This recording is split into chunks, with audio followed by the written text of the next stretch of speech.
गिबियावनो आं बुंग्रोनो सानो जे दिनै 22 आगस्ट खालि जि बिटिसि गभर्नमेन्टनिफ्राय इडुकेसन डिपार्टमेन्टनिफ्राय जि टेटनि आपार प्राइमारि लवार प्राइमारियाव जि एपइन्टमेन्ट होबाय बिनि थाखाय आं बिटिसि गभर्नमेन्टखौ गिबियावनो साबायखर बावहरग्रोयो आरो जायफोर बिथांमोना एपइन्टमेन्ट मोननो हाबाय बिथांमोन फोरोंगिरिखौ आं सासे फोरोंगिरि हिसाबै बरायग्रोना लाबाय। दा बाथ्राया जादों मा जोङो गोजोननाय मोनदों आं गाव पार्सनेलि खारन 2017 मायथाइनि उनाव जोंनियाव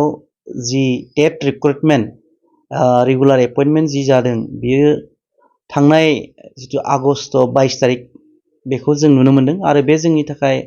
मोजां मोनसे लक्षण होननानै आं सानो खारन 2017 मायथाइनि उनाव बेबायदि आरो रेगुलार पस्टनि थाखाय एपइन्टमेन्ट जायाखैमोन थ' बेयो जोंनि थाखाय गोग्गाथाव खारन जों मिथिगौ जे बिटिसि जिथु बासि बे बासिया जोंनि जि सोलोंथाइनि थासारि बे मोजां नङामोन आरो दिनै जों खोनानो मोनो जे बा नुनो मोनदों फोरोंगिरि जेंना बा बेफोर जेंनाफोरा दिनै सुस्रांनायनि लामायाव फैनायखौ आं सानो खारन जोंहा 900 दाखालि बावै एपइन्टमेन्ट होदों आरो लोगोसेनो मिथिबावनो हादों जे मिडियाफोरनि गेजेरजों 314 जि 1999 नि जि थाबुनाय फोरोंगिरि बिथांमोना रेगुलार मोनसे एपइन्टमेन्ट होदों बिटिआर गभर्नमेन्टनिफ्राय थ' बे जोबोद बाख्नायथाव हाबाफारि आरो जोंनि जिथु सोलोंथाइ जिथु आबहावा बेखौ मोजाङाव लाबोनायनि मोनसे मिजिं बा थांखि होननानै आं साननानै लायो। दा बाथ्राया जादों मा जिथु स्केमनि बाथ्रा फैदों जे दा आं बुंनांगौब्ला ओरै बुंगोन जे आंनियावथ' तथ्य गैया स्केमनि खारन आं सासे फोरोंगिरि हिसाबै आं जेबो तथ्य नागिरनानै मोनाखै आरो आं सानैसो आंनि रिलेटिभ फोरोंगिरि बिथांमोनजों सावरायदों जे बिथांमोननियाव रांखान्थिनि माबाफोर सोलिदों नामा लेनदेन स' बिथांमोना बेखौ बुंदों जेबो बा गरसेबो फैसा होआलाबासिनो बिथांमोना मेरिट बेसिसाव मोननो हादों होननानै बिथांमोना आंनो फोरमायदों थ' बेखौ खोनानानै गोजोननाय मोनदों आरो आं फोथायो खारन 2 बोसोरसो 1.5 बोसोरसो सिगाङावबो हाइ स्कुलनि जिथु एपइन्टमेन्ट होदों टेट एपइन्टमेन्ट थ' बेवहायबो जोंहानि न'खरनि सोद्रोमा दंमोन आरो जों न'खरनि मानसि हिसाबैबो गरसेबो फैसा होआलाबासिनो जोङो बे एपइन्टमेन्टखौ मोननो हादों आरो ओइ बावैसो सिगाङाव जिथु हेडमास्टारफोरनि एपइन्टमेन्ट बेखौबो बिटिआर गभर्नमेन्टआ होदों स' बेवहायबो फैसानि बेबायदि लेनदेन सोलियाखै खारन जोंनि न'खरनि सोद्रोमा बेवहायबो दङमोन स' बे हिसाबै आं सानो बिटिआर गभर्नमेन्टनि जिथु दायो एपइन्टमेन्ट होनाय बेवहाय जिथु स्केमनि खोथा फैदों बा थाखा फैसानि खोथा फैदों बेखौ आं आंनिफ्राय जिहेतु आंहा तथ्य गैया आं बेखौ नंखाय होननानै आं बुंगोन आरो आं बेखौ खावलायबावनो सानदों जायफोरा दिनै स्केम एलिगेसन होदों बिथांमोना तथ्य हाकारे जुदि तथ्य दङब्ला बिथांमोननियाव डेटा दङब्ला बेखौ बिथांमोना अन्नानै बिटिआर गभर्नमेन्टनिसिम बेखौ दाखिल खालामनांगौ आरो आं बिटिआर गभर्नमेन्टनिसिमबो खावलायहरनो बा खावलायनो सानो बिथांमोनाबो जुदि तथ्य आहाकारि सोरबाफोर जुदि बिजाथिफ्रा होनो हादोंब्ला बिनि सायाव सोरबाफोर आमुला बा अफिसारफोरा जुदि बेबायदि खालामदोंबा बिथांमोननि सायाव एक्सन लागोन होननानै आं फोथायनाय दङ खारन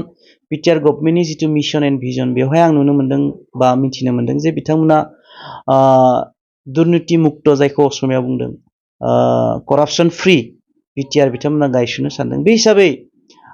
सोरबाफोर जुदि तथ्य आहाकारे जुदि होनो हायोब्ला स्केमनि खोथा बेखौ बिटिआर गभर्नमेन्टआ एक्सन लानांगौ आरो आं दिनै मिथिनायाव बेबायदि जेबो स्केमनि खोथा आं मोनदाङाखै बा नुहुराखै स' बेखायनो आं बेखौ मिनिं गैया होननानैनो साननानै लादों आरो नार्भास जानांगौनिथ' खोथा गैया दानि जुगाथ' कम्पिटिटिभनि जुग बेवहाय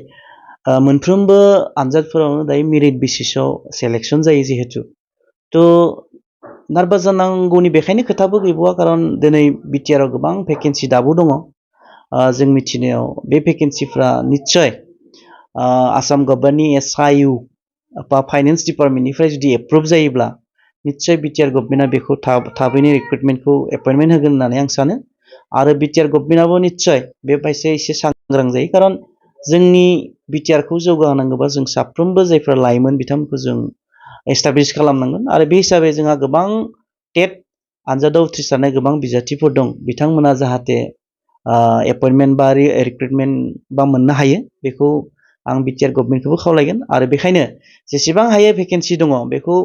आसाम गभर्नमेन्टनि जिथु फाइनेन्स डिपार्टमेन्ट जायखौ SIU होननानै बुंदों बेनिफ्राय जाहाथे एप्रुभ खालामनानै लाबोयो बिटिआर गभर्नमेन्टआ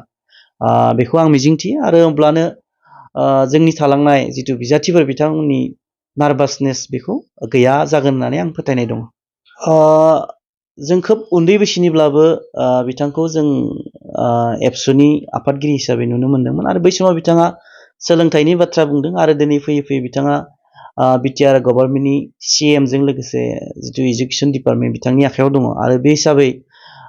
गोबांखौनो नुनो मोन्दों जे जोंनि जिथु फरायसालिमा बेवहायबो बिथाङा गोबां रांखान्थिनि जिथु अनसुंथाइ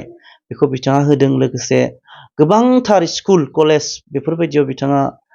जों नुनाय एकदम मोनदांनाय खोनानाय आरो नुनाय गासैबो स्कुल बा कलेजफ्रावनो बिथाङा रांखान्थिनि जिथु अनसुंथाइ बेखौ होनायखौ जों नुनो मोन्दों। स' बे हिसाबै आं बिथांखौ डायनामिक सासे बर' दैदेनगिरि होननानै फोथायो।